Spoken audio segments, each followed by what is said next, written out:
This is your Kick-Ass Life podcast, episode number 238 with guest Charlie Gilkey. This is the Your Kick-Ass Life podcast with Andrea Owen, a no BS guide to self-help and badassery. Because ladies, let's face it, life's too short for it to not kick ass. And here's your host, the girl who serves it up straight with a side of crazy, Andrea Owen. Hey there, ass kickers. Welcome to another episode of the podcast. As always, I am so glad that you are here. Today, I have another great interview for you, a guest on the podcast. Charlie Gilkey is joining us today. And this guy, y'all, this guy has so much great information, wisdom, knowledge on so many different topics. We talk about several different things today, but he is known for his knowledge around the topic of productivity. And who doesn't want to be more productive, right? So I'm going to tell you a little bit more about Charlie in just a second. But first, I want to tell you that applications are open for the mentorship. I'm taking 12 women who are ready to commit and who are ready to do the work starting this fall. So instead of telling you about the program, I'm going to tell you who this program is for. So if you can relate to any of these things, if you feel like you're raising your hand and you're like, hey, Andrea, that's me, then head on over to yourkickasslife.com/mentorship. Of course, that link is over in the show notes to check it out. And if you feel that your heart is saying yes, yes, yes, then go ahead and fill out an application. That application goes straight to me and we will be in touch with the next steps. So this program is for anyone who has a hard time opening up to really anyone without feeling like you're going to be judged, without feeling like you're going to be criticized, or for some people, you feel like you're just going to die if you have to tell your story and be vulnerable with people.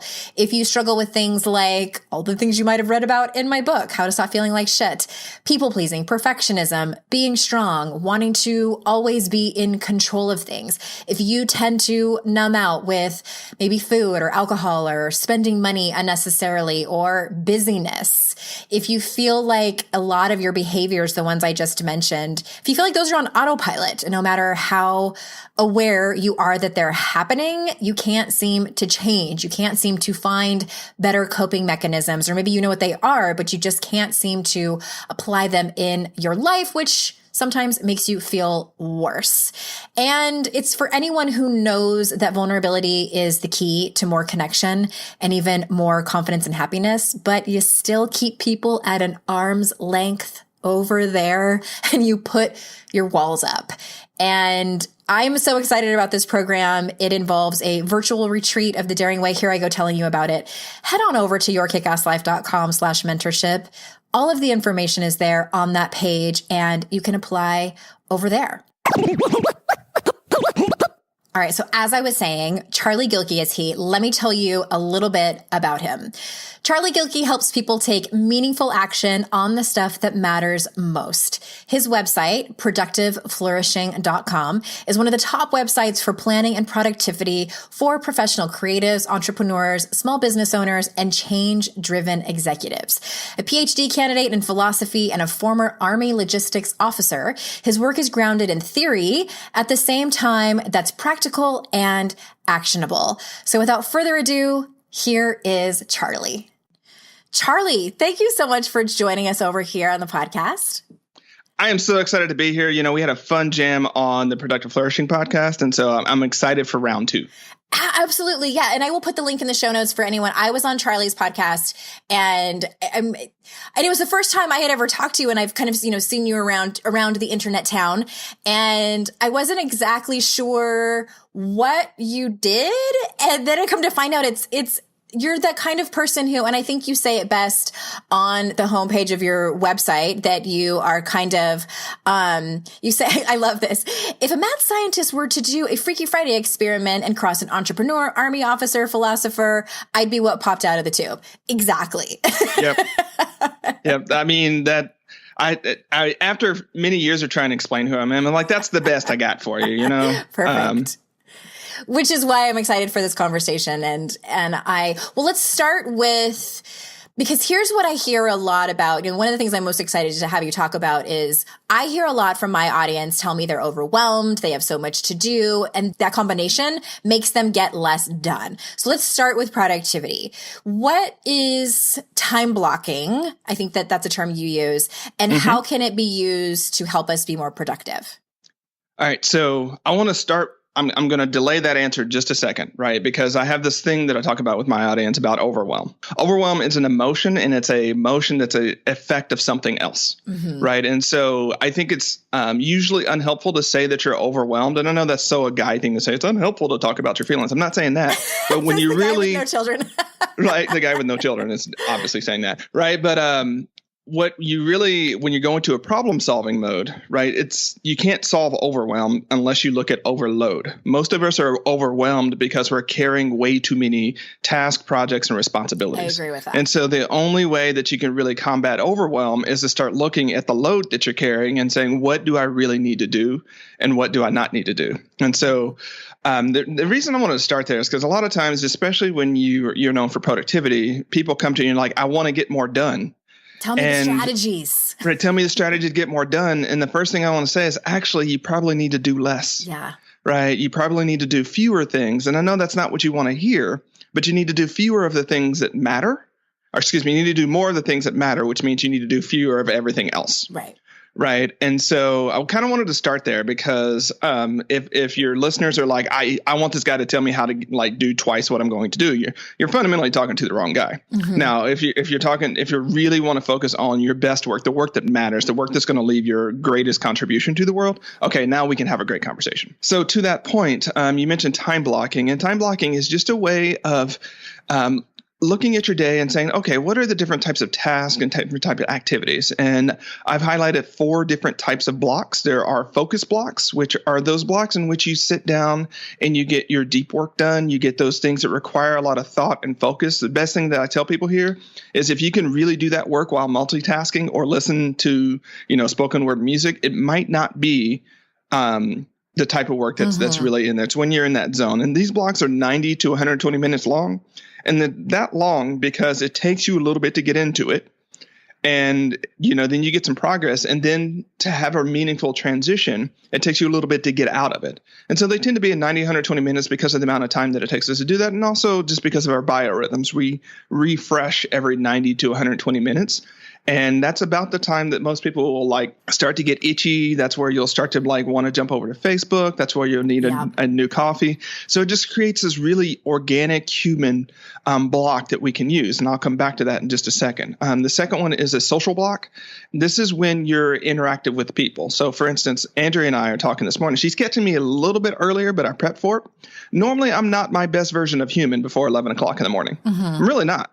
And so I have scheduled my day so that when I am my best version of human and can be social and can be really generous and be all the that's when I have all my meetings, but not when I am, in the middle of my focus time and I'm, sort of in that, creative mode. So social blocks are those blocks of the day. And those tend to be as well about 90 minutes. And people are like, the standard meeting is an hour, Charlie. Why is it 90 minutes? Well, because it takes you a little bit to transition for that meeting. It takes you a little bit to transition out of that meeting. So 2 key themes that you heard. One is about thinking about the transition periods in and out, but also setting up some buffer in your schedule. I just want to say something to that really quick. And have you heard the term confetti time? I have not heard the term confetti time. It was, I think the term was coined by a woman, and at this moment I cannot remember her name. I'm sure if someone Googles it, they can find it. But it was what specifically it talks about is like you were just saying those. So for instance, what my schedule looks like is I might have an hour in between clients, and that's like a whole hour. Imagine what I can get done in that whole hour. But that's confetti time because by the time I go to the bathroom, by the time I, being that I'm a mom, I'm like, oh, there's this stuff I have to pick. It ends up being really nothing at all. But at the end of the day, a lot of, especially women, this is really prevalent in women's lives. We look back and if we kind of map out our whole day, we're like, oh my gosh, I had 3 hours and I got nothing done. But if it's confetti time, it's really not that much time at all. So just interesting side note there. Yeah, well, that confetti time, well, I'm going to speak to women's experience. I realize how dicey of the ground that I'm on right now, but I do work with a lot of... we thank you for your acknowledgement and welcome your opinion. I call a lot of that stuff that women end up doing invisible task, because there's just like stuff shows up, like, your kids never have to think about the toothpaste like the toothpaste is just there because like mom is going through, and when they run out of toothpaste is making sure the toothpaste is there and the dishes are clean and things like that I call them invisible, not because, not to dishonor the work that women are doing, but because women themselves oftentimes don't count that as something that's showing up on their to-do list. And like, I didn't get anything done today. When you look at like the laundry was done, the food was cooked, like, you made all the phone calls, you did all the things. And I realize this is, a sociological, generalization. It's not always women doing this, but oftentimes in our society it is. And so the thing about these invisible tasks, and also things like going to the bathroom, they live on your schedule. Like you do them in time. And the best thing that we can do is illuminate them and make them visible and say, you know what? I actually have 3 hours of home management work that I do every day, right? And first off, not to go too far, it's unpaid labor, often unacknowledged labor. And second off, it's sitting and displacing other things you might do. I think when we get real about that, especially if we look at creatives and entrepreneurs who do have some autonomy over their time, it's like if you're spending 3 hours doing work that you might be able to get done for $15 an hour, well, you have then paid yourself $15 an hour to do that work, right? And if you are an entrepreneur and your value of your hour is $15, you might want to think about getting out of being in business straight up, right? And, obviously there are some things that you can't outsource and there's some things you can't do, but I just want people, and women especially, to value that time and to think about how they can account for that time and start having the honest and real conversations with those they love about, getting the support that they need, and also getting the acknowledgement that they need a room of their own. They need to do their own creative work. They have stuff that they want to do that's not just taking care of other people. Okay, side rant there, but we need to introduce that into the conversation. And trust me, if I talk about it with women, I'm all over my guys about it. I'm like, look, dude, like a lot of your life is set up on just you being able to do these one thing. So you get a lot more done than some of the people around you who support you doing that. So I want you to be aware of that as you're going forward. Yes. Thank you for that. I mean, there's like a few different tangents we could go on. I made one note about something we'll circle back to, but I want to have you continue on your what you were saying before. So the floor is yours. So third block is the admin block. And this is the 30 minutes to 1 hour block where you're doing all the email and social media. And it's just that sort of place where you intentionally say, I am going to do these types of things that I would normally be distracted by doing. And you just make a place in there. And the reason those are 30 minutes to an hour is because most people have their willpower faded on these types of things after an hour. Like if you do an hour of email consecutively and that's just what you do, you're going to want to do something else unless you're just that particular type of person who loves doing email. And there are some of those of us out there, but not many of us. And then the fourth one, Andrea, is really, really important. And I've learned to make sure to put it on people's schedule, and they're recovery blocks. And these are the blocks where you like eat and you do all the human things and you do your yoga and you walk around the block and you lay with your dog. And it doesn't matter what your particular type of recovery thing is. It just matters that it recharges you and it gives you some down cycle time between these other periods. And the reason, especially when we start using things like the weekly block scheduler, which is a free resource on productive flourishing. The reason I want to put that on there is because people oftentimes make sort of this idea like I'm going to work out sometime today. Right. But that sometime it's not like some actual time, right, on the calendar. And you get to the end of the day, and especially when we start kind of talking about the invisible task and you start talking about getting distracted on social media and all those types of things, that doesn't make the cut. And if it's worth doing, it's worth planning to do. Okay. And usually any kind of self-care task is the last on the list and, the first to get pushed off. Precisely. Partially, it's because we have really corrupted notions of what it means to be productive. So that's one thing at play. The other thing at play, and again, so I need to say this so that I can stop having the disclaimer. My wife is a sociologist. She's got a PhD in sociology. I'm ABD in philosophy. We have a lot of talks around gender issues and sociology and things like that. So that's where a lot of this is coming from, is her influence in my thinking as well. So when we look at it from a sociological perspective, women have a hard time claiming the space in their time. And so if it's a self-care sort of thing, it can be much harder for women to justify making that time as opposed to other care activities. And so there are multiple reasons. One, we think that being productive means doing things that have economic yield. We really need to question that. And the second one is, for a segment of us, we have a harder time claiming our needs as important as other people's needs, and therefore don't do it. That is the gospel, Charlie.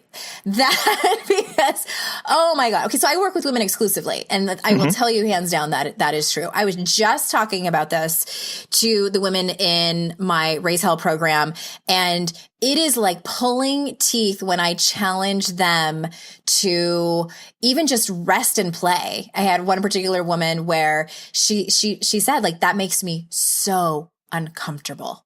And it's, I think it's great to work through that, get curious about that. And, it's multi-layered and it's gender specific. I think it's gender specific in many ways. And oh my gosh, so much yes to that, what you just said. Rewind that, y'all, if you need to go and listen to that again. Very important.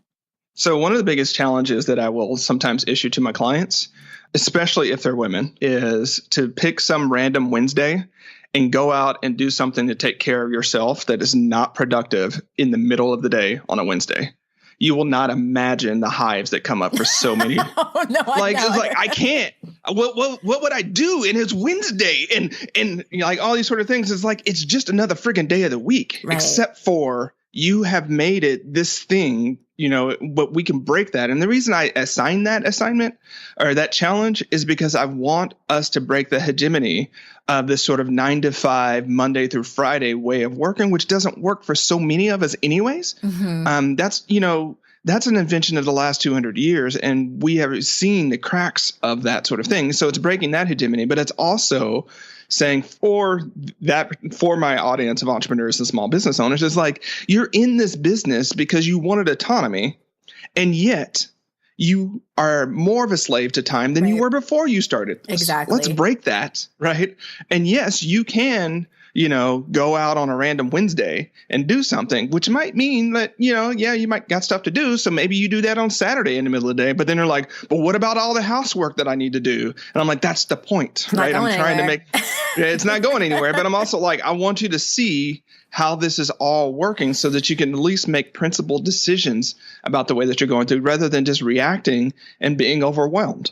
Right. Oh, man. And the majority of my listeners are 9-to-5ers. And so, can you take a mental health day? Can you call in sick? You might not want to go to the mall because you might run into somebody, but stay home and like gasp, binge on the entire series of Handmaid's Tale or something like that. No, I agree with you. And I always, not always, but a lot of times I assign a challenge like that, not necessarily just to do it, which I think is important. And yes, you need to rest and play and rejuvenate, but to see what comes up during the process and get curious about that. That is really where the lessons come from, and the clarity about what needs to, like what you actually need to work on. It points at that, about what you need to work on. What core beliefs do you need to challenge? What new belief system, what new stories do you need to create in your own life? Yeah, exactly. And the one that comes up the most from that particular one that I've learned is their really deep-rooted feeling that their happiness is contingent on them working for it. Yep. Right. Mm-hmm. And so like you have to do all this other stuff. And then at some point in time, you'll get to relax, or you'll get to be happy, or you'll get to prioritize on yourself. Guess what? That day never friggin' comes. No. Right. And so, but that's the thing is like, what type of person am I? It goes really deep really quickly, right? Well, I type of person am I if I'm on a Wednesday and I'm having brunch at, 10 o'clock in the morning and I have no plans for the rest of the day. Like that's not who I am. And I'm like, really? Like, let's unpack that a lot. And so you're absolutely right. Most of the trouble that we get into when it comes to productivity and personal development is the behaviors and actions that we get into that are unreflective, right? That we didn't actually in some conscious way choose to do that. We're just sort of going with it. And, when people, Andrea, and I'm sure you see it too, like there's a certain point where people will wake up and say, how the hell did I get here? Like, how did I get here? Because when they look at where they want their life to be and where they are now, they're like, I didn't I didn't choose this. Well, in a certain place, especially if you believe some of the work from positive psychology and behavioral economics, you didn't choose it. These were unconscious behaviors that you did, right? You said yes, too quickly out of reflex, and then you were committed to that yes. Or we can go down a chain. So in a certain way, you didn't choose that. And that moment that you wake up and say, how the hell did I get here? Your excuses are done, right? And not excuses, right? Whatever you did in the past is done because now you know. Yeah. Okay, here's where I am, and I need to do something different. And one of the first things that I would think you need to do is to start examining how you make these choices about your time. Because as Annie Dillard said, like how we spend our days is how we live our lives, right? And so if your days are not going the way that you want them to, don't have this sort of belief that there's going to be some quantum shift, right? Like your day is not where you want it, but at some indeterminable point in the future, it's going to quantum shift and it's going to be the life that you want to live. That's not the way it works. Unfortunately. Yes. So much yes to that. I do. Oh man. Yes. And that place that you just described when you have that moment, I also sometimes call those like what the fuck moment when you're like, how did I get here? And that can be kind of a sickening feeling of, I also call it the point of no return. So it's like you've gone so far in and you've become conscious to what you've been tolerating in your life, what behaviors you've been doing and employing and all of that stuff. And you know it's happening and you're not really sure what the solution is yet, but you know you can't stay in this place and you can't unsee it. You can't back up, go back out. I've had moments too where the work has gotten so hard where I've sort of like shook my fist at the sky and been like, can't I just go back to living on the surface of my life? I feel like that was somewhat easier than what I'm going through now. Yeah, it's that Matrix moment, right? Where the guy's eating the steak and he's like, I know this isn't real, but man, it's so good, right? And there's a deep truth to that is that once all right, so we've already prefaced that I'm a philosopher, so it goes way back to Socrates. The unexamined life is not worth living. Now, what my man didn't say is that once you start examining your life, you can't stop, right? Because you can't unsee it, right? And you see all these different patterns. And so I think those, what the fuck moments are actually a real blessing. Yeah. Right? Because something in your life has gotten painful enough that you're paying attention to it. Right? And so then the question is, well, what are you going to do about it? Because it hurts. Right. And then sometimes you got to do that whole thing. Like if this were your daughter and they were in this position, would you say? What would you say? And you sort of do that because you have to remove that person. And you have to remove that, especially for women, that sense of being the martyr for everyone else. Right. And say, well, it really is painful for me, but such and such, and there's all these other things. And you got to say, you know what, if your daughter were in that situation that was causing her emotional, psychological, and or physical pain, would you think it was okay that she stayed there? Yeah. Or would you say, you got to change? And sometimes that just gives you enough distance to say, wow, I am a person too. Right. Better. Yeah. And I know I've said this twice, maybe 3 times now, but that's the challenge is, a lot of times when people come to me and they want to talk about productivity, we end up talking about things like courage, boundaries, and discipline. Right. And they're like, well, how does this relate? I'm like, well, first off, when you start really setting up these boundaries, which that whole block thing that I was talking about is actually a way of setting up boundaries in your day. It requires courage to do that. It requires courage because the first thing that you have to do is say, you know what, this thing is important to me. And I am going to have to say no somewhere in my life. And those no's might make someone else uncomfortable. Yeah. Those no's might make them reject me. Like when you stop being a people pleaser, all of a sudden people don't like you as much. Right. They get a little uncomfortable. They get a little bit uncomfortable, especially when they have known you the whole time as being the yes person. Yeah. And then all of a sudden, like they just assume like they've got some, I call it OPP, other people's priorities. Right. And it's like OPP will find you all the time. And they just assume that their priorities will be your priorities because that's the relationship you've set up. Yeah. Right. And so the day you start saying, actually, your priorities are not really my priorities. They're like, oh, hold on now. Why you gotta be like that? Yeah. Why you gotta be like that? What are you feeling okay today? Sort of scenario. Like, what did I do wrong? And it's like maybe you didn't do anything wrong. Maybe I was the one that was doing wrong by myself. Yeah. And today is the day that I'm reclaiming my time. And today is the day that I'm saying, nope. You know what? I've had enough of not your behavior, because that's the first thing, right? The more we point the finger at other people and say they've done things, like that's an easy place to go, but it's not the transformative place to go. That's not going to solve your problems. Yeah, the transformative place to go is say, what am I doing? What am I tolerating? What have I said yes to? What precedents have I set up in these relationships such that these things keep happening to me? It's kind of like, the drama queen who always worries and wonders why all the drama happens to her. It's like, it's not that it happens to you, it's that you create it wherever you go. Right. Yeah. And so at a certain point, when you see these same patterns happening over and over again, as much as it is sort of that dude thing to say, at a certain point, it's because you are doing things that are setting that up. Now, disclaimer, some really bad things, rape, sexual harassment, those types of things, those are not your fault. Mm-hmm. Those are not your fault, right? But, other choices, the people-pleasing choice, the continually putting yourself off, accepting toxic relationships, never prioritizing yourself, all those types of things are choices you are making.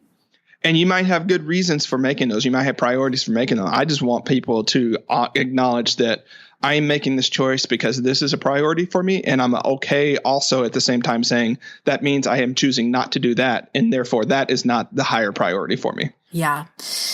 Oh my gosh, so much good stuff. Okay, a couple of things I want to mention that are in the show notes for everybody listening. I know that you have a really well thought out and great blog post that lays out, that's the term I was looking for, the whole time blocking thing that you just described. So that link will be in the show notes. And also I want to circle back to just mention what we were both talking about regarding boundaries and having those hard conversations. And if you are feeling overwhelmed and you are realizing, if you're having some light bulb moments, some aha moments happening, and you're like, well, how the hell do I have these hard conversations with my partner or my boss or my parent about saying no? This is one of the modules I cover in Raise Hell, y'all. The link to the interest list when I'm going to be promoting that again in the new year is in the show notes as well.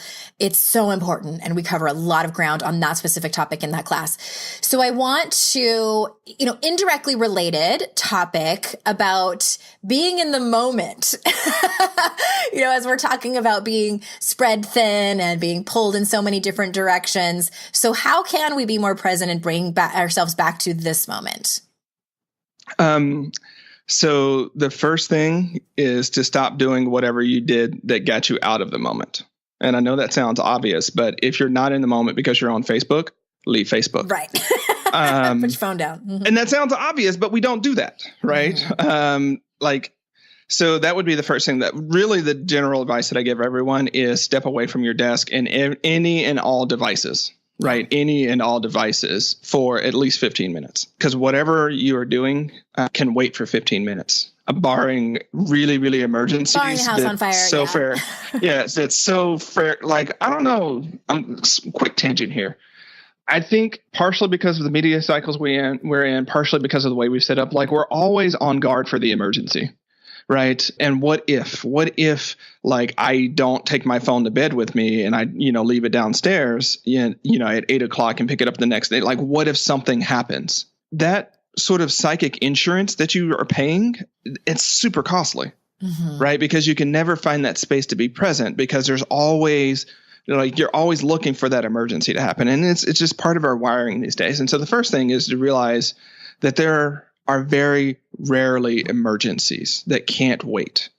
And so kind of going back to the time blocking thing, Andrea, when I talk to clients and talk to people about this, 2 hours of focus time, I can't, what if I get emails and what if people call me? And I'm like, they can wait for 2 hours. Yeah. Right. We can all carve that in, but what if my wife needs to call me? I'm like, well, probably can wait for 2 hours. When's the last time you got that call that really could not wait? Mm-hmm. And so part of it is setting up this relationship. And the reason we're talking about this in the context of being present is because if you have opened your psyche such that anything and everything can bombard you at any given time, it's impossible to be present. Yeah. You have to set up that boundaries. When I talk about boundaries, I talk about positive and negative boundaries. Positive boundaries being the space that you create for things, and negative boundaries being the space you create from things, right? And they require different approaches. But largely speaking, you're stuck or you're in that sort of scatterbrained or urgency spiral, the first thing to do, step away from your computers. I know it's going to sound like something like a, coach would say, coach or military officer would say, but drink water. Seriously, drink water. Because when you're drinking water, this is really subtle things that happen that you can't do something else while you're drinking water. You mean online shopping isn't going to help me? No. I'm kidding. Pretty much, if you click on it, it's not going to help you. And so that's why we get away from the computers. Get away from the computers, drink water, get outside. Even if it sucks, put a coat on, go outside, walk around the block. Really think about the question I want to leave my clients with what matters now? That's a great question. What matters now? Now, there's like the two words that are super important on that is matters and now, right? And if you need another word to add to that, what really matters now, right? And because, while you're doing that drinking water, while you're doing that walking around the block, while you're taking that space to think and pause, a lot of times you'll see, okay, this is actually what's going on. I'm tired today because I got a terrible night's sleep because cats and kids jumped on me all night. And the reason I'm in this sort of overwhelmed urgency spiral is because I'm literally just depleted and I can't do the work that I set out to do today. That's a hard admission, but then you can start to say, okay, what can I do right now? Maybe you need to switch that focus block for a recovery block, and maybe walking around the block, or maybe sitting in your hot tub, or maybe pouring yourself a bath, or going to the coffee shop is exactly what you need, and giving yourself permission and taking the courageous action to do that. Right. But that's really how to come back to being present. And again, it's not rocket science, but you have to break that stimulus response action of I'm stressed or I'm anxious, so I'm going to click on something, and then I'm going to see something that makes me anxious or makes me excited or makes me curious, and I'm going to click on something, right? And then you spend 30 minutes to an hour in a click hole, and you don't feel any better. Like a negative feedback loop. Yeah, it's a negative feedback loop, but I mean, we can go into the neuroscience of it, but basically I can say this. Our brains are wired to do exactly that. And all the application developers and Facebook know that, right? And so their whole job is like that whole dopamine thing. It doesn't actually trigger upon reward. It triggers upon search and find, right? And so you can find stuff that you don't like, but you're primed to continue to find more of stuff that you don't like, right? Because it's the search and find hormone at play, not necessarily the reward hormone. So that's why, stepping away from that and getting out of that cycle is super important. That is, I love that. And I hope that people listening, that's something that you take away. And so I have kind of a funny story about that. I thought of it while you were saying that. So a long time ago, we have a mutual friend, Jenny Blake. She's been here on the podcast. And it was years ago, I had sent her an email for something and I got an autoresponder and it said, "Hi, I am taking a month off in Bali and I forget what she said in the email she was doing. It was like rejuvenation or something like that. And in the email, she said, I will be returning on such and such date. It was like a month away. And all of my emails are going to be deleted.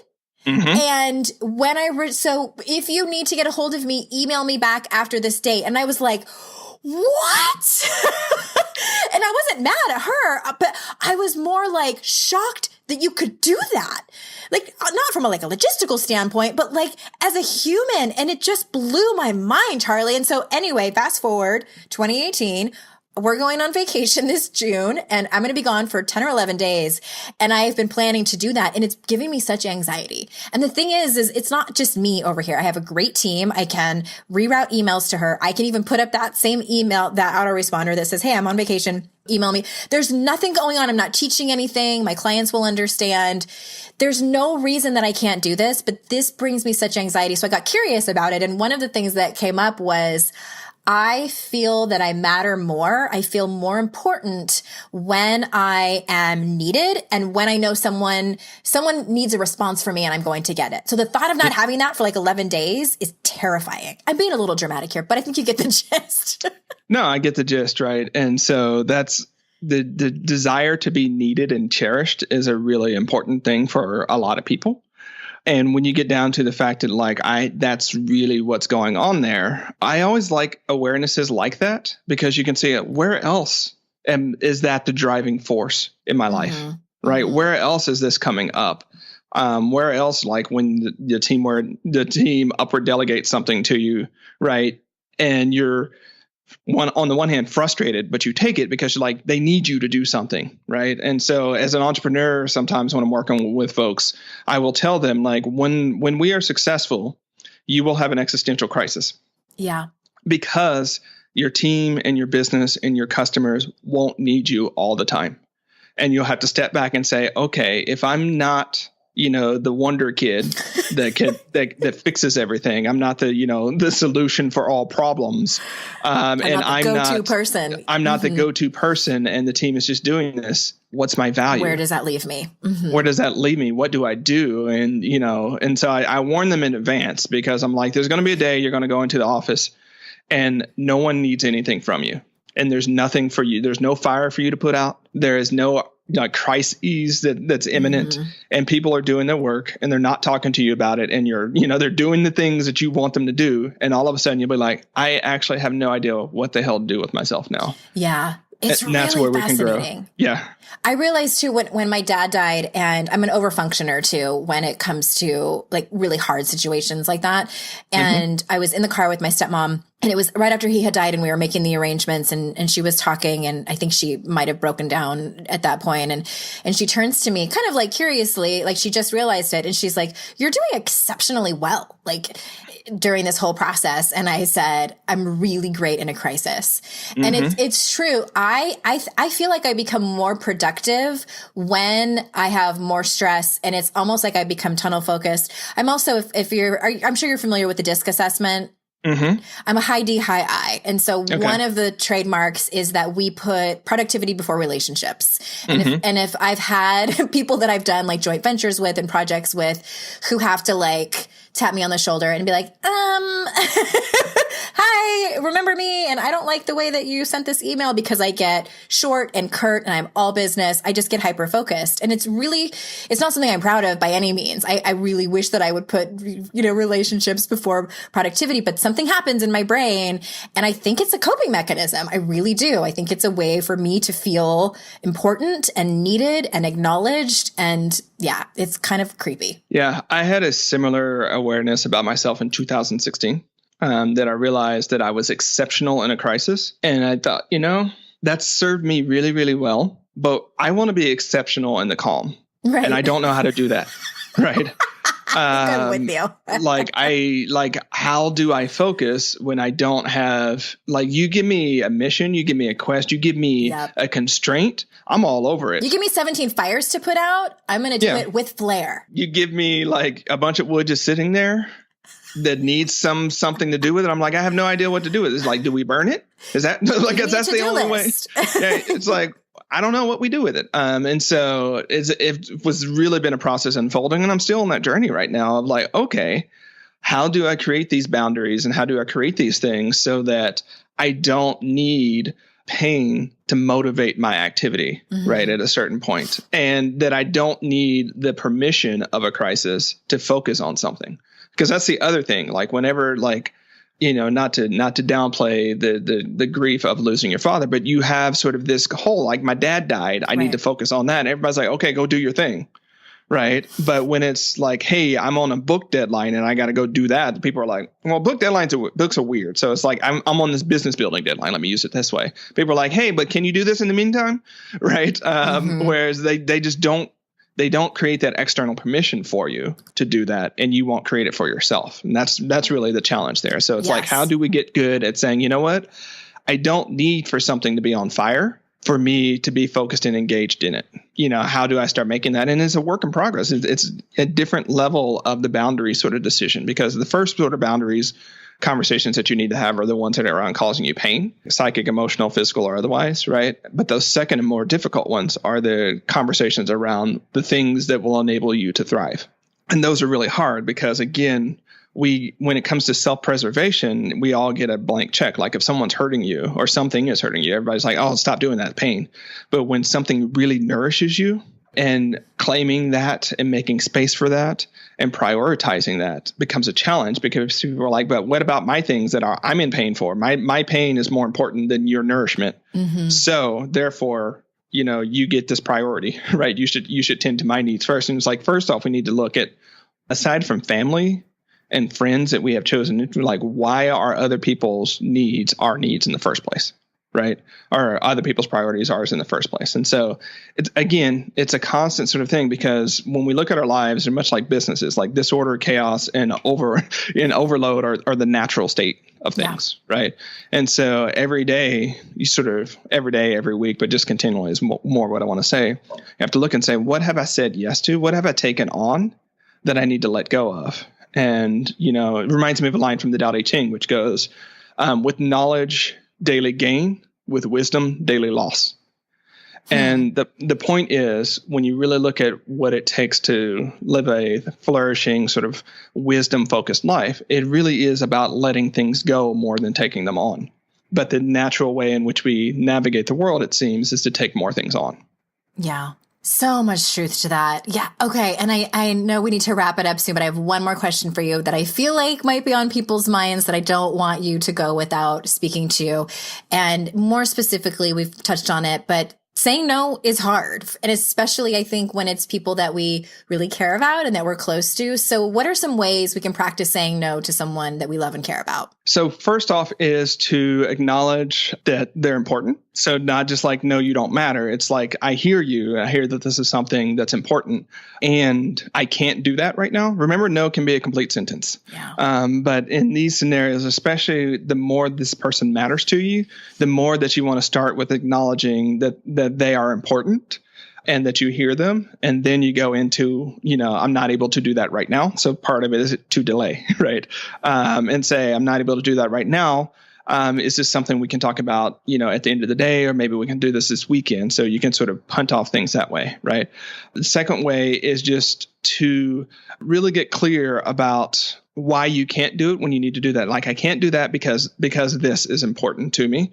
And usually when you articulate something that's value aligned or purpose aligned, people get it, right? Mm-hmm. They get that that's the thing to do. And sometimes you can also substitute activities. So it might be someone saying, hey, I really want to go, do you want to go watch the basketball game with me tonight? And you don't want to go watch the basketball game with them tonight.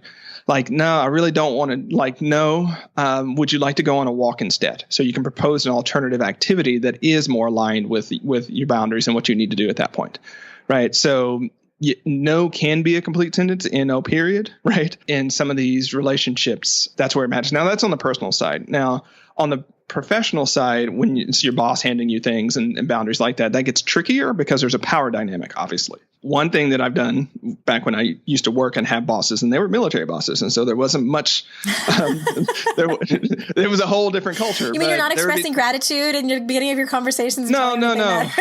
It's pretty much yes, sir, and no, sir, right?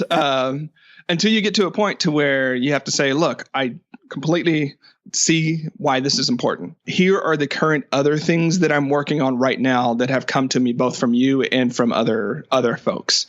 I'm not going to be able to do all of these things. Based upon that, which I think I should do X, which may mean I'm not able to do this Y that you want me to. If you think I should reprioritize this, then let me know.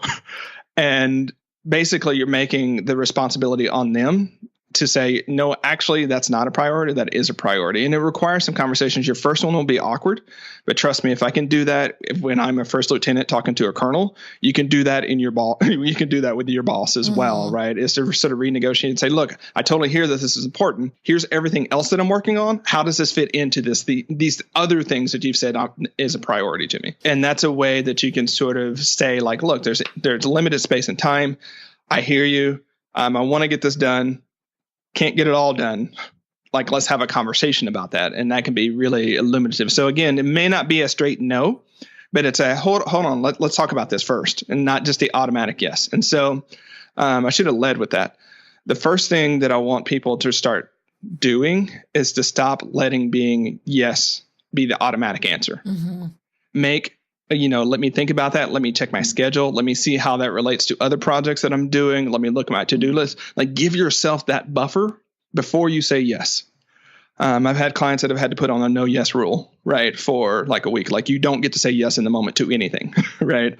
Just because they were such yes people. Yeah. They just didn't realize how much, and it was hard for them. But then they started learning, like, oh, wait a second, I can delay. Stop making yes be your first thing that you say.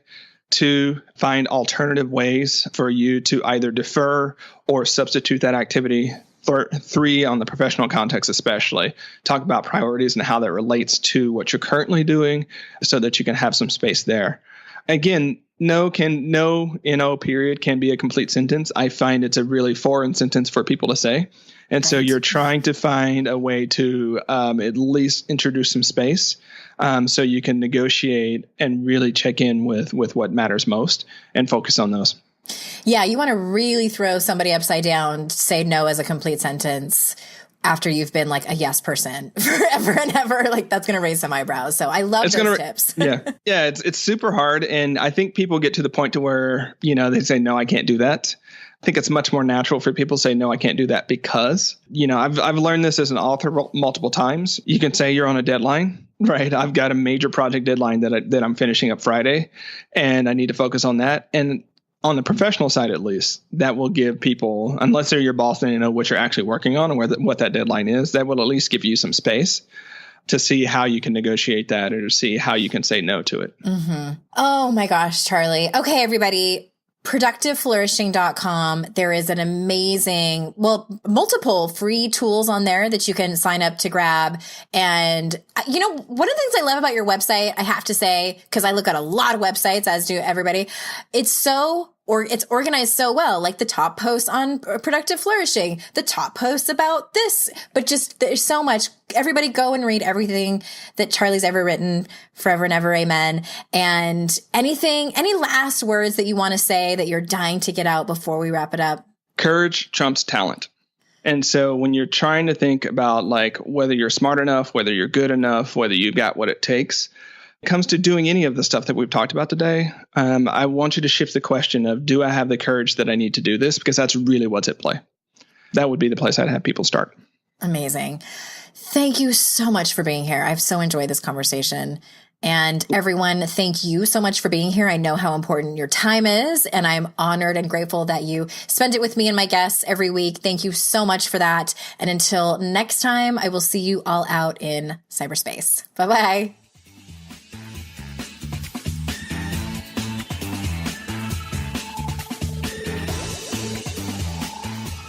Hey, ass kickers, if you're still listening, I want to say thank you. And that means you are a loyal listener.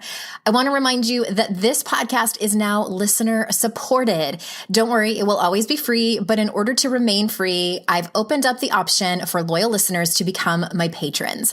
There's 3 different tiers that include their own bonuses, and you can pledge as little as $1 per episode.